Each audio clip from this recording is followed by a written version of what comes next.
You're a journalist, researcher, student, you read a bazillion things online every day, and you want a good way to bookmark, comment, tag what you read so that you can index and find it efficiently and quickly. We have an extension called Kurator for Chrome that allows you to do just that. Let's take a look and see how it works. To get started, open up a new tab, click on Apps in your toolbar, and then click on Web Store. And from here, type in Kurator with a K, and we are the first entry. Add this to your Chrome extensions, sign in with your email address, and we are ready to start. Do this before we go to the next section. So next, let's take a look and see how we can use Kurator to save our research and help us be more productive and efficient. When we first install Kurator, we get an icon in the toolbar, and we use that to curate and save our research. So let me click on this icon, and as you can see, it's going to scrape information off of the web page for us, and it's going to allow us to save it in any of the folders that we have already in our program. And I'm going to keep it in Kurator. It scrapes the headline, the URL. It's going to allow us to also scrape images, and we will learn later why we want to do that. It puts the meta information of the page in our description, but we can change that. We can either add our own comments or simply cut and paste information off of the web page and paste it here into the comments section. So sometimes let me adjust the font type, and here we have it.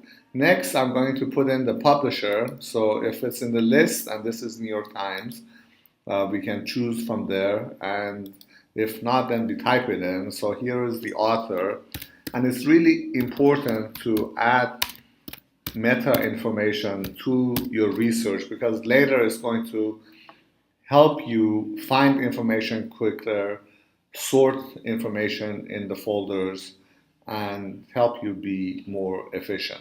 Next, I'm going to add some tags into here. So this is about NASA and maybe corporate branding.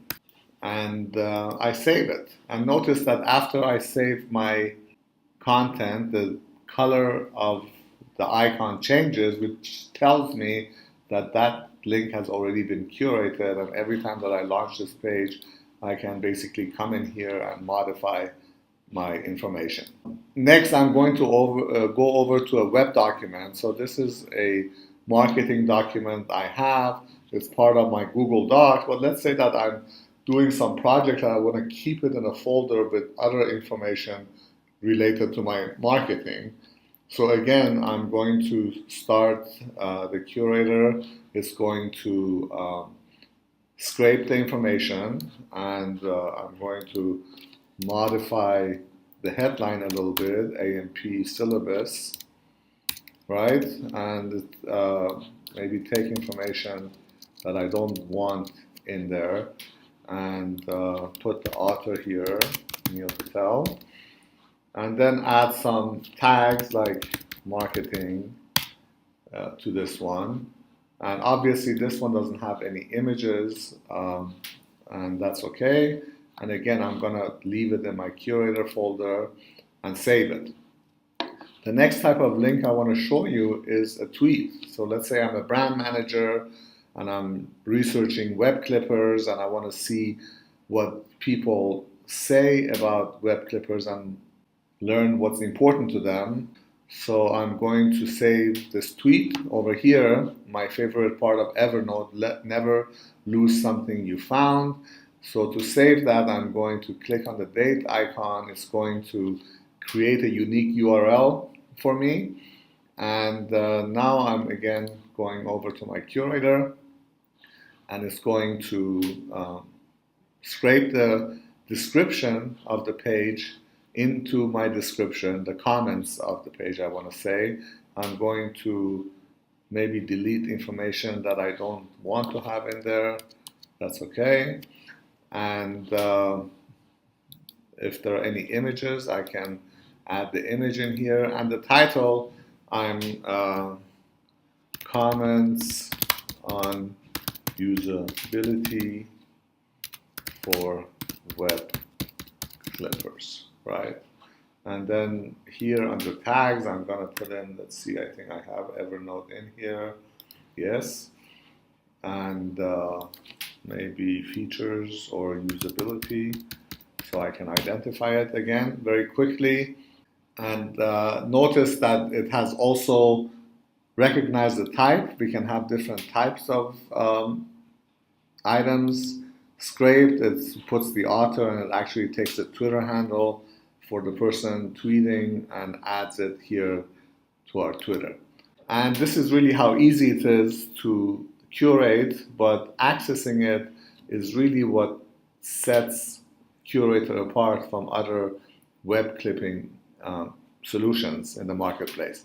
So to access my tweets, I go to my bookmark manager and notice that under the bookmark manager, Kurator has installed a new set of folders, and these are marked by green. And these folders are very much like Outlook folders, where you have a list of your items, and every one of them, when you select them, you can now see the preview of the comments in the preview window. And to access them, you simply have to double click on it, and it's going to open up that link in a new window. I usually like to pin my Kurator to my browser. You can pin and unpin it, and this way I know that all of my links are always accessible. So when I close my tabs, I know that what's important to me, I can very quickly access it through my curation folders.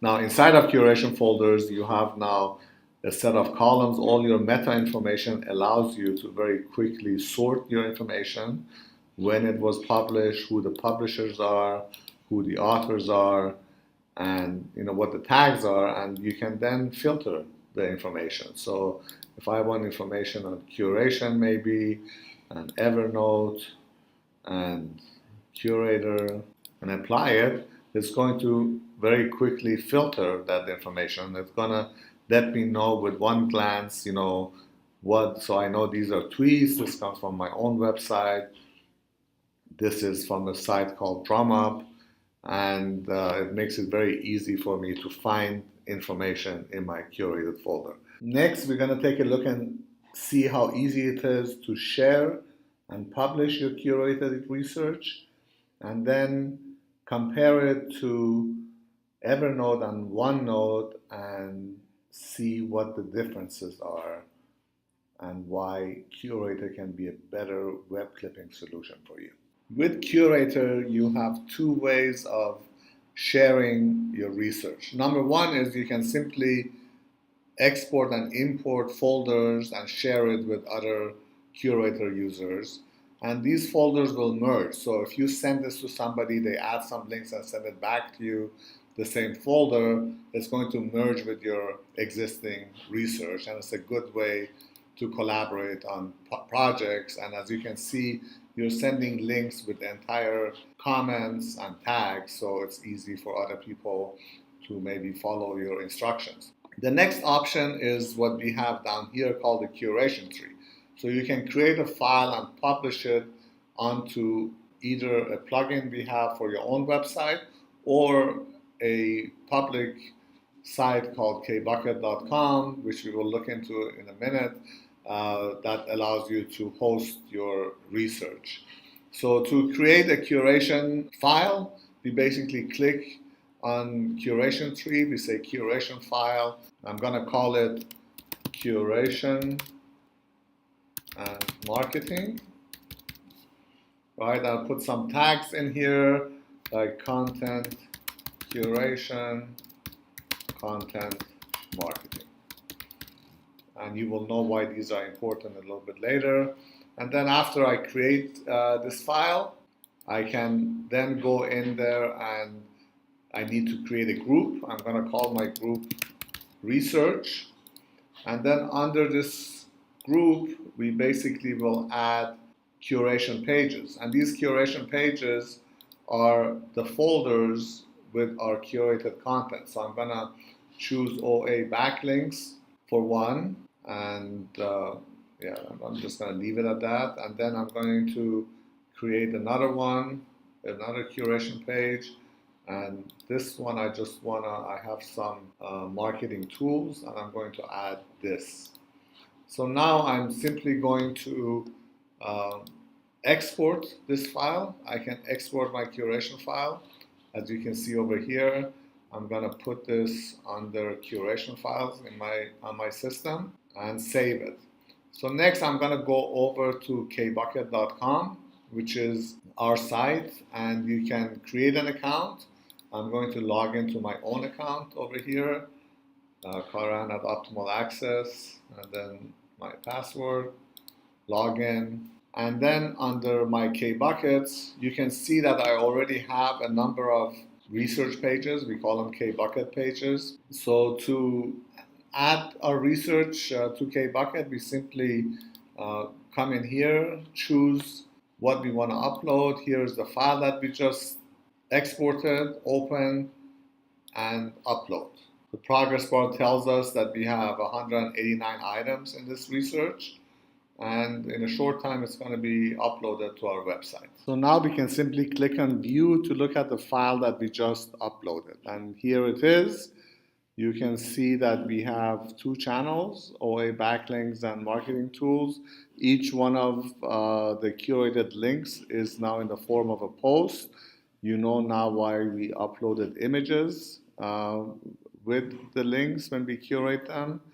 And here are the tags. So we are basically able to very quickly filter our links and find what we want. So for example, this research page is, I have basically curated all kinds of reports online about Chrome extensions and productivity tools so that I can contact the authors and create backlinks or ask for a review.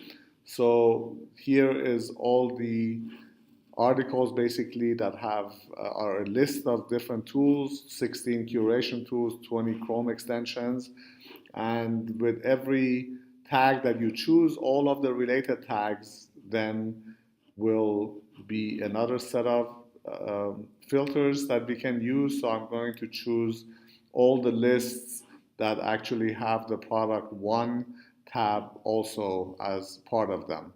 Also notice some of the links may not have images with them, but we can always click on the icon when we are logged in and then go in and either upload a new file or maybe choose something that we already have in our library, and it's going to upload that image there. Now, obviously, from here, it's a lot easier for us to have a good overview of our research. If you're an SEO person and you want to create backlinks to your website or to your client's website, a KBucket page would be a great strategy for that. If you want to share this information with other people, you can simply either launch the article and from inside of the pop-up choose which channel you want to share it on, or you can get the URL over here, and I'm going to show you if I now copy this over in the address bar. It's basically going to drive traffic back to that pop-up with that link, and from here, if people who come here, they can click on the link and go to the destination page.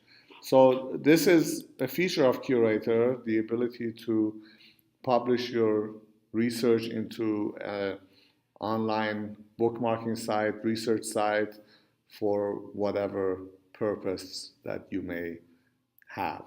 Next, I'm going to take a look and do a little comparison between web clipping features of Evernote, OneNote, and compare them to Kurator.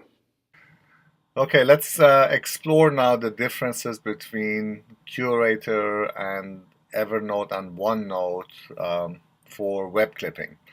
I want to clip this article here. So I have Evernote installed. I basically launch the web clipper, and Evernote gives you an option for saving the entire article or just a bookmark. And Evernote was designed 10 years ago when people had a need to save their entire articles and go offline to read them. But with today's fast internet, that is really not necessary anymore, and I think it's an overkill. It takes more time to save the documents, as we will see in a second, and I think it's more important to have meta information and remarks and tags that allow us to remember why we saved an article than saving an entire article, because indexing to me is the key for why you want to save information in the first place so that you can quickly reference them. So as you can see here, I can add tags. First of all, it carries the tags from last time. It doesn't let me see what other tags I have in the list, so I always have to come up with my own tags. So I'm going to put in content library, for example, over here. And then I can add remarks, but the remarks are also meant to be very short. It doesn't really have an editor where Kurator does, so I can add tables and extensive comments to my notes. So this is about content libraries, for example, just as an example. So I can either do the entire article or the bookmark. I'm just going to save the article. And as you can see, it needs to upload the article to the cloud. It has to sync it, and now it's saved. So first it asks me to view it, and here's the article, and sometimes it actually has saved all the different images. And now let's go over to the notes, because that's more interesting to me. And here you can see I have a number of options still to sort my information, but I don't have separate columns in order to mix and match my filtering. As far as my tagging is concerned, again, I can tag one at a time. And again, the problem is if you don't have an overview of your tags, what you have already put into your library, what's going to happen is that you're going to put similar tags with different spellings, and it's going to create a mess when you're trying to index your information. So not exactly a great implementation of tagging here. And from here on, if I actually wanted to see the article itself, it's a two-step process for me to go to the article, unlike Kurator that allows me to very quickly get to my article. So in my opinion, if you're actually a researcher and you have a need to index and share your information, Kurator is offering you more powerful options. So next, let's quickly take a look at OneNote, which has another web clipping solution. And here they do the same thing. They scrape information off of the page, allow you to add notes, and then it is a little bit easier to find where you want to save this. So if I put it in blog ideas, for example, and I clip it, now I go to my OneNote. Here is the article. It didn't clip the image with it, and I don't have any ways to sort this information as putting it where I wanted to put it. But again, it's one article at a time. If I now have 100 or 200 articles, you can see that it's going to become increasingly more difficult to find information, to package them and share them.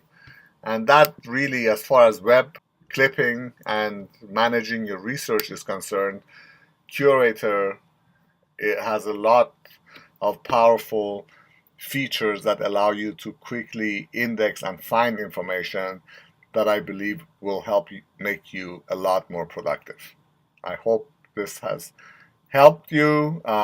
Give Kurator a try. You can get up to 3 folders for free, and then if you want to upgrade, it's only $3.99 a month, so less than the cost of a cup of coffee.